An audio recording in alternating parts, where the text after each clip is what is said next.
Hello दोस्तों, नमस्कार। स्वागत है आप सभी का हमारे YouTube channel Dehradun study point में। दोस्तों, उत्तराखंड स्पेशल क्लासेस भाग 4, जहां पे हम आपके सामने उत्तराखंड के most important questions, current affair के क्वेश्चन आपके सामने रखते हैं दोस्तों, और कोशिश करते हैं इसकी डिटेल व्याख्या हम आपको यहाँ पे प्रोवाइड करें। तो दोस्तों, ये आपके अपकमिंग एग्जाम वीडियो, बीपीडीओ, कनिष्ठ सहायक, लेखपाल पटवारी, बंदी रक्षक, लोअर पीसीएस, इन सभी एग्जामों के लिए वेरी हेल्पफुल है। तो दोस्तों, शुरुआत करेंगे अपने पहले क्वेश्चन से। पहला क्वेश्चन है, हाल ही में नैनीताल उच्च न्यायालय के मुख्य न्यायाधीश आर.एस. चौहान जी द्वारा मोबाइल ई कोर्ट वैन योजना का शुभारंभ किया गया। ऐसा करने वाला उत्तराखंड देश में कौन सा स्थान रखता है? आपके पास ऑप्शन है दोस्तों, जिससे पहला, दूसरा, तीसरा और सातवां। तो दोस्तों, इसका जो राइट आंसर है वह है पहला। तो मोबाइल ई कोर्ट वैन योजना का शुभारंभ करने वाला उत्तराखंड देश में पहला स्थान है। अब दोस्तों, मोबाइल ई कोर्ट वैन सुविधा क्या है? यहां पे देखिए दोस्तों कि इस योजना के तहत गवाहों को कोर्ट आए बिना ही घर से ही बयान वीडियो कॉन्फ्रेंसिंग के द्वारा दर्ज कराने की सुविधा दी जाएगी। तो आप समझ गए होंगे दोस्तों कि मोबाइल ई कोर्ट वैन सुविधा क्या है। अब दोस्तों, आपको यहां पे यह भी समझना है कि इस योजना का यह पहला चरण है, जिसके तहत 5 जिलों को चुना गया है। वह 5 जिले कौन से हैं? टिहरी है, उत्तरकाशी, चमोली, पिथौरागढ़ और चंपावत। तो पहले चरण में 5 जिलों को शामिल किया गया है, टिहरी को, उत्तरकाशी, चमोली, पिथौरागढ़ और चंपावत। अब दोस्तों, यहां पे नैनीताल हाईकोर्ट की बात हुई है, तो नैनीताल हाईकोर्ट से संबंधित कुछ महत्वपूर्ण जो फैक्ट हैं, जो बार बार एग्जाम में पूछे जा सकते हैं, वो हम यहां पे डिस्कस करते हैं। जैसे दोस्तों, नैनीताल जो राजभवन है उसकी नींव कब रखी गई थी? 27 अप्रैल 1897 में रखी गई थी, और यह पूर्ण बनकर 1900 में तैयार हुआ था। इसके साथ ही दोस्तों, इसका जो निर्माण करवाया था वो किसने कराया था? मैकडोनाल्ड ने कराया था। और इसका जो डिजाइन का श्रेय जाता है वो स्टीवंस को जाता है। तो आपने यह भी ध्यान रखना है दोस्तों, इसका डिजाइन का श्रेय स्टीवंस को जाता है, और जो निर्माण कराया था वो मैकडोनाल्ड द्वारा कराया गया था। साथ ही दोस्तों, यह भी ध्यान रखना है कि यह देश का 20वां हाईकोर्ट है, जिसकी स्थापना 9 नवंबर 2000 को हुई थी। साथ ही दोस्तों, स्थापना के समय यहां पे जो जजों की कुल संख्या थी वह 7 थी, और 2003 में यह संख्या कितनी कर दी गई? 9 कर दी गई। और साथ में दोस्तों, आपको यह भी ध्यान रखना है कि वर्तमान में 2 अस्थायी जजों का भी प्रावधान है। तो टोटल कितने हो गए? 9 + 2। तो आपको यह भी ध्यान रखना है। चलेंगे दोस्तों नेक्स्ट क्वेश्चन पे। क्वेश्चन नंबर 2 है कि राज्य में कितने जिले हैं जिनकी सीमा अंतरराज्यीय व अंतरराष्ट्रीय दोनों से लगती है? आपके पास ऑप्शन है जैसे 3, 1, 2 और 4। तो दोस्तों, इसका जो राइट आंसर है वह है 2। तो राज्य में केवल 2 ही ऐसे जनपद हैं जो अंतरराज्यीय और अंतरराष्ट्रीय दोनों से सीमा बनाते हैं। अब दोस्तों, मैप में डिस्कस करते हैं कि वह 2 जनपद कौन से हैं जो अंतरराज्यीय और अंतरराष्ट्रीय दोनों सीमाएं बनाते हैं। तो दोस्तों, आप यहां पे देख सकते हैं, जैसे यहां पे देख सकते हैं दोस्तों, सबसे पहले उत्तरकाशी, और जो दूसरा जनपद है वह है उधम सिंह नगर। उत्तरकाशी की बात करें दोस्तों, तो तिब्बत के साथ, और दूसरा किसके साथ? हिमाचल प्रदेश के साथ। यानी अंतरराष्ट्रीय सीमा तिब्बत के साथ और अंतरराज्यीय सीमा हिमाचल प्रदेश के साथ। ऐसे उधम सिंह नगर की बात करें दोस्तों, तो नेपाल के साथ और उत्तर प्रदेश के साथ अपनी सीमा साझा करता है। अब दोस्तों, तिब्बत की बात करें तो तिब्बत के साथ उत्तराखंड की 350 किलोमीटर की सीमा लगती है, और उत्तराखंड की नेपाल के साथ 275 किलोमीटर की सीमा लगती है। तो यह भी ध्यान रखना दोस्तों। अब हम उन जनपदों के बारे में डिस्कस करते हैं जो उत्तराखंड से अपनी सीमा साझा करते हैं। तो दोस्तों, सबसे पहले बात करें जैसे, तो सबसे पहले है किन्नौर, हिमाचल प्रदेश का एक जिला जो उत्तरकाशी से अपनी सीमा साझा करता है। ऐसे दूसरी बात करें दोस्तों, वह है शिमला। शिमला की बात करें, यह भी उत्तरकाशी के साथ अपनी सीमा साझा करेगा। ऐसे सिरमौर की बात करें दोस्तों, तो सिरमौर किसके साथ अपनी सीमा साझा करता है? वो करता है देहरादून के साथ। तो आप यहां पे देख सकते हैं कि सिरमौर जो अपनी सीमा साझा करता है वो किसके साथ करता है? देहरादून के साथ करता है। अब दोस्तों, यहां पे आपको ध्यान रखना है, ये तो हो गए हिमाचल प्रदेश के, तो हिमाचल प्रदेश के 3 जिले सिरमौर, शिमला और किन्नौर। अगर बात करें हम उत्तर प्रदेश की, तो उत्तर प्रदेश से की जो सहारनपुर है, यानी सहारनपुर जो जिला है वहां का, वो देहरादून और हरिद्वार के साथ अपनी सीमा साझा करता है। अगर बात करें दोस्तों मुजफ्फरनगर की, तो मुजफ्फरनगर केवल हरिद्वार के साथ अपनी सीमा साझा करता है। ऐसे दोस्तों, बिजनौर की बात करें, तो दोस्तों यहां पे बिजनौर की बात करिए, मोस्ट इंपोर्टेंट है। बिजनौर ऐसा जनपद है जो राज्य के 4 जनपदों से अपनी सीमा साझा करता है। जैसे हरिद्वार के साथ हो गया, पौड़ी गढ़वाल के साथ हो गया, नैनीताल के साथ हो गया, और उधम सिंह नगर के साथ हो गया। तो दोस्तों, बिजनौर एक ऐसा जनपद है जो राज्य के 4 जनपदों के साथ अपनी सीमा साझा करता है। अब दोस्तों यहां पे आगे देखिए दोस्तों, मुरादाबाद हो गया, रामपुर हो गया, बरेली हो गया और लास्ट हो गया पीलीभीत। ये जो 4 जनपद है ये भी उधम सिंह नगर से अपनी सीमा साझा करते हैं। तो आपको दोस्तों इनका क्रम में ध्यान रखना है। इधर से बात करेंगे, अगर पूरब से पश्चिम की ओर बात करते हैं तो पीलीभीत, बरेली, रामपुर, मुरादाबाद। अगर बात करें पश्चिम से पूरब की ओर तो मुरादाबाद, रामपुर, बरेली और पीलीभीत। तो यह क्रम भी दोस्तों आपको ध्यान रखना है। चलेंगे दोस्तों नेक्स्ट क्वेश्चन पे। क्वेश्चन नंबर 3 है दोस्तों, पुरातात्विक संग्रहालय जागेश्वर की स्थापना कब की गई? आपके पास ऑप्शन है 2005, 2002, 2000 और 2009। तो दोस्तों इसका जो राइट आंसर है वह है 2000। तो आपको ध्यान रखना है, पुरातात्विक संग्रहालय जागेश्वर की जो स्थापना की गई थी ये वर्ष 2000 में की गई थी। अब दोस्तों जागेश्वर संग्रहालय के बारे में, जागेश्वर से संबंधित कुछ महत्वपूर्ण तथ्य पे बात करते हैं। जैसे सबसे पहले जो जागेश्वर का जो उपनाम है वो क्या है? कुमाऊं का काशी कहा जाता है, पट्टी पारून कहा जाता है। दोस्तों भू अभिलेखों में जागेश्वर को पट्टी पारून कहा जाता है, यह भी आपको ध्यान रखना है। अल्मोड़ा पिथौरागढ़ मार्ग पे स्थित है। अब दोस्तों भारत में टोटल 12 ज्योतिर्लिंग है और 12 ज्योतिर्लिंगों में से जो जागेश्वर है वो 8वां ज्योतिर्लिंग है, यानी 8वां ज्योतिर्लिंग माना जाता है, यह आपको ध्यान रखना है। इसके अलावा केदारनाथ की बात करें दोस्तों, आप सब जानते हैं वो 11वां ज्योतिर्लिंग है। जटागंगा, अस्मति और पूर्वी अलकनंदा के संगम पर स्थित है। नॉर्मली जटागंगा कहा जाता है, तो आपको यह भी ध्यान रखना है जटागंगा, अस्मति और पूरी अलकनंदा के संगम पर कौन सा शहर स्थित है, कौन सी जगह स्थित है? तो जागेश्वर स्थित है, यह आपको ध्यान रखना है। अच्छा दोस्तों, जागेश्वर मंदिर में टोटल 125 मंदिरों का समूह है। कहीं पर आपको 124 भी दिखेगा, लेकिन आपको ध्यान रखना है कि जागेश्वर मंदिर में कुल 125 मंदिर समूह है। इसके अलावा दोस्तों वह जो इंपॉर्टेंट मंदिर समूह है जागेश्वर में वह कौन से, जो यहां से एग्जाम में क्वेश्चन बनते हैं। जैसे दोस्तों महामृत्युंजय मंदिर, मोस्ट इंपोर्टेंट दोस्तों, महामृत्युंजय मंदिर जागेश्वर मंदिर में सबसे प्राचीन मंदिर है, जिसका निर्माण विक्रमादित्य या शालिवाहन द्वारा कराया गया था। मोस्ट इंपोर्टेंट दोस्तों, वेरी इंपोर्टेंट। आगे बात करें दोस्तों दंडेश्वर मंदिर या दिनदेश्वरा मंदिर, यह मंदिर सबसे बड़ा मंदिर है, इसलिए भी फेमस है। तो पूछा जाएगा कि जागेश्वर संग्रहालय या जागेश्वर मंदिर में सबसे बड़ा मंदिर कौन सा है, तब आपका आंसर होगा दंडेश्वर मंदिर या दिनदेश्वरा मंदिर। तो आपको दोस्तों यह ध्यान रखनी है। इसके अलावा भी बात करें यहाँ पे कौन कौन से मंदिर है, पुष्टि देवी मंदिर है जो बल्लभी शैली में बन रखा है, केदारेश्वर मंदिर जिसे कुमाऊं का केदारनाथ मंदिर कहा जाता है, दक्षिणामुखी हनुमान जी मंदिर, नवग्रह मंदिर और कुबेर मंदिर। यह मंदिर भी कहां पे स्थित है दोस्तों? जागेश्वर मंदिर समूह में स्थित है। तो यहां से आपको यह ध्यान रखना है। चलेंगे दोस्तों नेक्स्ट क्वेश्चन पे। क्वेश्चन नंबर 4 है कि भारत नेपाल थल सेना के मध्य संयुक्त सेना अभ्यास सूर्य किरण का 15वां संस्करण का आयोजन किस स्थान पर किया गया? तो दोस्तों आपके पास ऑप्शन है पिथौरागढ़, उत्तरकाशी, अल्मोड़ा और नैनीताल। तो दोस्तों इसका जो राइट आंसर है वह है पिथौरागढ़। दोस्तों स्पेशली आपको यहां से जो ध्यान रखना है वह ध्यान रखना है इसका संस्करण नंबर। तो यह 15वां संस्करण है, यह स्पेशल आपको ध्यान रखना है। पिथौरागढ़ में आयोजन किया गया यह जो थल सेना के साथ जो अभ्यास था यह भी आपको ध्यान रखना है। अब दोस्तों प्रमुख सैन्य अभ्यासों के बारे में थोड़ा डिस्कस करते हैं।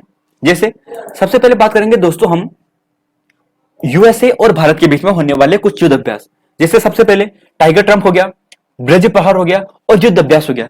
ये 3 जो युद्ध अभ्यास हैं, ये 3 जो एक्सरसाइज है वो थल सेना के बीच में की जाती है, भारत और अमेरिका के बीच में। आप यहां से यह भी ध्यान रख सकते हैं दोस्तों कि कोप इंडिया जो एक्सरसाइज है वो एयरफोर्स के बीच में की जाती है, भारत और यूएसए की। इसके अलावा दोस्तों अगर भारत और फ्रांस की बात करें तो आपको ध्यान रखना है जैसे गरुड़ युद्ध अभ्यास, वरुण युद्ध अभ्यास, शक्ति युद्ध अभ्यास। गरुड़ युद्ध अभ्यास की बात करें तो ये वायुसेना के साथ किया जाता है, वरुण की बात की जाए तो नौसेना के बीच में, और शक्ति युद्ध अभ्यास की बात की जाए तो थल सेना के बीच में किया जाता है। इन सबसे भी दोस्तों जो मोस्ट इंपोर्टेंट है वह है डेजर्ट नाइट 21 अभ्यास। ये मोस्ट इंपोर्टेंट इसलिए है दोस्तों क्योंकि इस अभ्यास में पहली बार भारत ने जो राफेल जो विमान है, राफेल लड़ाकू विमान है, उनका यूज किया। तो इसलिए मोस्ट इंपोर्टेंट है दोस्तों। यहां से यह भी पूछा जाएगा कि यह युद्ध अभ्यास कहां पे किया गया, तो आपको ध्यान रखना है जोधपुर यानी राजस्थान में इसका अभ्यास किया गया था। तो किसके बीच में? भारत और फ्रांस की वायुसेना के बीच में जोधपुर में यह अभ्यास किया गया था। चलेंगे दोस्तों आगे बात करेंगे। जैसे अब बात करेंगे दोस्तों हम यहाँ पे भारत और रशिया के बीच में। तो दोस्तों भारत और रशिया के बीच में ज्यादा नहीं है, आपको ध्यान रखना है जैसे इंदिरा युद्ध अभ्यास यानी इंडिया और रशिया, इन दोनों के बीच में यही मुख्य अभ्यास है। इसके अलावा अविंद्रा या एविंद्रा की बात करें, यह वायुसेना के बीच में भारत और रूस के बीच में होता है। इसके अलावा दोस्तों बात करें जैसे भारत और ब्रिटेन के बीच में, तो भारत और ब्रिटेन के बीच में दोस्तों आपको ध्यान रखना है इंद्रधनुष एक्सरसाइज जो वायुसेना के बीच में होता है। अजय वॉरियन दोस्तों कई बार एग्जाम में आ चुका है, थल सेना के साथ होता है। और कोंकण एक्सरसाइज की बात करेंगे तो नौसेना के साथ होता है। अब दोस्तों यहाँ पे एक युद्धाभ्यास और डिस्कस कर लेते हैं, मोस्ट इंपोर्टेंट, हाल ही में एग्जाम में भी आया था यूकेएसएससी के, भारत और जापान के बीच में। तो धर्म गार्जन की बात करें दोस्तों, भारत और जापान की थल सेना के साथ किया जाता है। मोस्ट इंपोर्टेंट दोस्तों, ये क्वेश्चन आए थे एग्जाम में यूकेएसएससी के। क्वेश्चन ये आया था कि सैन्य मैत्री युद्ध अभ्यास भारत और जापान के किस सेना के मध्य किया जाता है। क्वेश्चन ये आया था दोस्तों। ऑप्शन थे जैसे वायुसेना के बीच में, थल सेना के बीच में, नौसेना के बीच में, है ना। तो आपको यह ध्यान रखना है कि जो सैन्य मैत्री युद्ध अभ्यास है यह भारत और जापान की वायुसेना के बीच में किया जाने वाला युद्ध अभ्यास है। इसके अलावा जिमेक्स ध्यान रख सकते हो दोस्तों, जिमेक्स किसके बीच में है, भारत और जापान की नौसेना के बीच में। तो दोस्तों ये कुछ इंपॉर्टेंट अभ्यास है। वैसे तो दोस्तों जो युद्ध अभ्यास है, एक्सरसाइज है, बहुत सारी है, उन सबका डिस्कशन यहां पे करना थोड़ा लेंथी हो जाएगा, वीडियो बड़ा हो जाएगा। इसलिए हम कोशिश करेंगे कि जो युद्ध अभ्यास है वो आपको एक अलग वीडियो से आपको प्रोवाइड कराएं। तो दोस्तों फिलहाल यहां से इतना ही, चलेंगे नेक्स्ट क्वेश्चन पे। क्वेश्चन नंबर 5 है दोस्तों, उत्तराखंड सरकार द्वारा किस वर्ष यानी किस वर्ष को पर्यटन वर्ष घोषित किया गया। आपके पास ऑप्शन है जैसे 2001, 2015, 2005, 2018, 2000 और 2015 और 2010 और 2015। तो दोस्तों इसका जो राइट आंसर है वो आपको ध्यान रखना है, वह है 2001 और 2015। अब दोस्तों यहाँ पे थोड़ा डिस्कस करते हैं। जैसे राज्य की जो सबसे पहली पर्यटन नीति आई थी वो अप्रैल 2001 को आई थी। नई पर्यटन नीति की बात करेंगे तो 28 सितंबर 2018 को आई थी। ये मोस्ट इंपोर्टेंट है, ये ध्यान रखना है। ऐसी राष्ट्रीय पर्यटन दिवस की बात करें दोस्तों तो ये 25 जनवरी को मनाया जाता है, और विश्व पर्यटन दिवस की बात करें तो ये 27 सितंबर को मनाया जाता है। अब दोस्तों सितंबर की बात करेंगे तो सितंबर में राज्य के कुछ महत्वपूर्ण दिवस हैं, उनको भी डिस्कस करते हैं। जैसे 1 सितंबर को कुमाऊनी बोली दिवस, आप सब जानते हैं। 2 सितंबर को गढ़वाली बोली दिवस, यानी 1 सितंबर को आप सब जानते हैं दोस्तों खटीमा कांड हुआ था। 2 सितंबर को कौन सा हुआ था, मसूरी कांड हुआ था। ऐसे दोस्तों 9 सितंबर की बात करें तो हिमालय दिवस हो गया। 10 सितंबर की बात करें उत्तराखंड गौरव दिवस। 17 सितंबर की बात करें तो जागर संरक्षण दिवस। और लास्ट आपको दोस्तों यहां से ध्यान रखना है 19 सितंबर यानी उत्तराखंड साहित्य दिवस। तो दोस्तों क्वेश्चन नंबर 5 से इतना है, चलेंगे नेक्स्ट क्वेश्चन पे। क्वेश्चन नंबर 6 है दोस्तों, निम्न में से कौन सा जिला भूकंप जोन 4 के अंतर्गत नहीं आता है। उत्तरकाशी, रुद्रप्रयाग, टिहरी और नैनीताल। तो दोस्तों इसका जो राइट आंसर है वह है रुद्रप्रयाग। आप यहां पे देखिए दोस्तों, यहां पे आप आसानी से समझ सकते हैं कि कौन सा जिला किस जोन के अंतर्गत आता है। आपको जो यहां पे दिखाई दे रहे हैं, जो ऊपर वाले जिले हैं ये जोन 5 में आता है, और नीचे वाले जिले जो आपको दिखाई दे रहे हैं वो कौन से जोन में आते हैं, वे जोन 4 में आते हैं। तो दोस्तों यहां से बात करें जैसे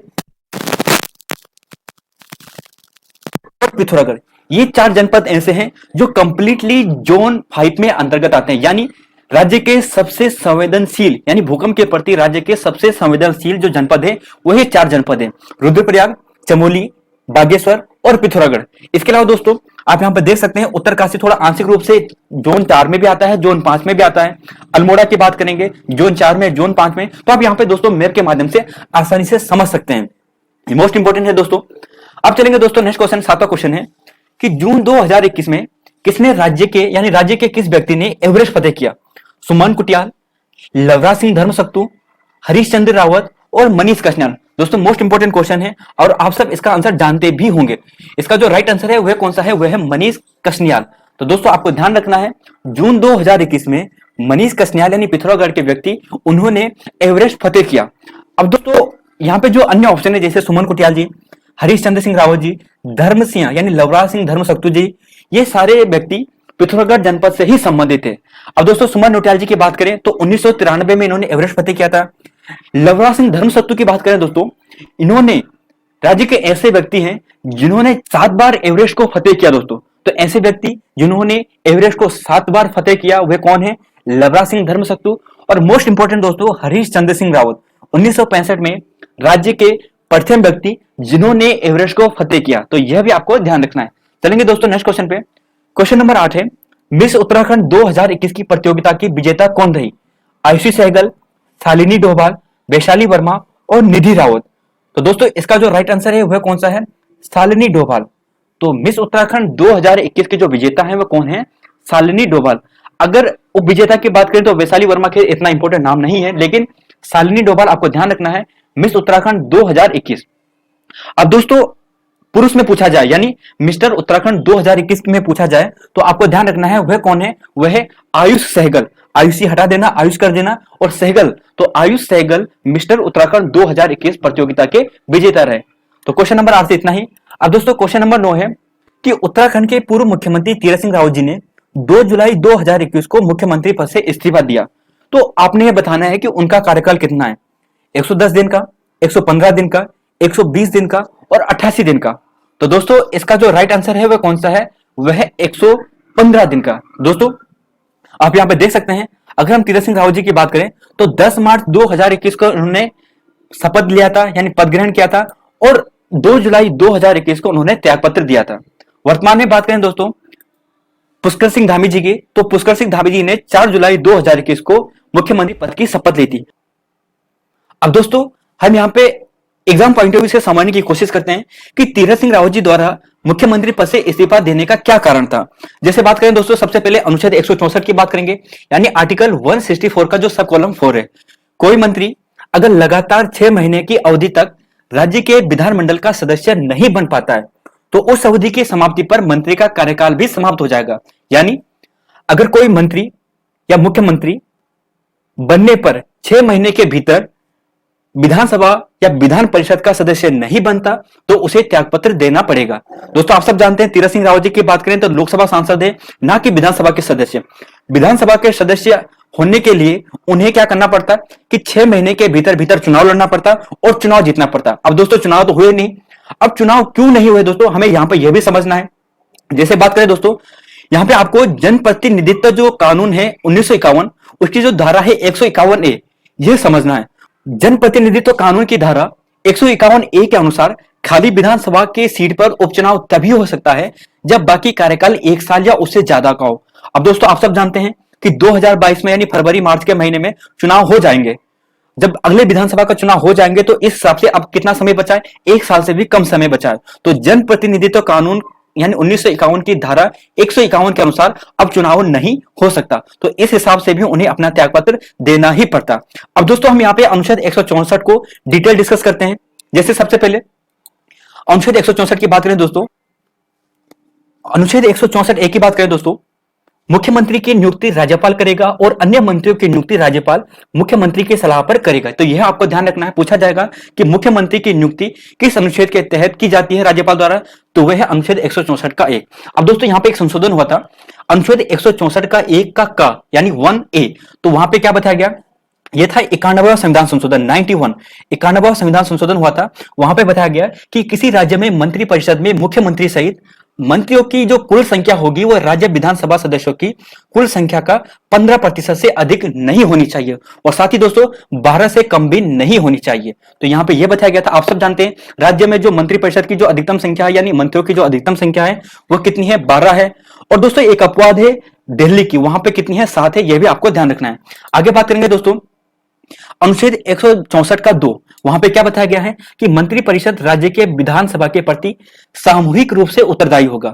यहां पे आपको यह ध्यान रखना है। अनुच्छेद 164 का 3, किसी मंत्री द्वारा अपना पद त्यागपत्र देने से पहले राज्यपाल तीसरी अनुसूची में इस प्रयोजन के लिए दिए गए प्रारूप के अनुसार पद और गोपनीयता की शपथ दिलाएगा। तो पद एवं गोपनीयता की शपथ अनुच्छेद 164 का 3।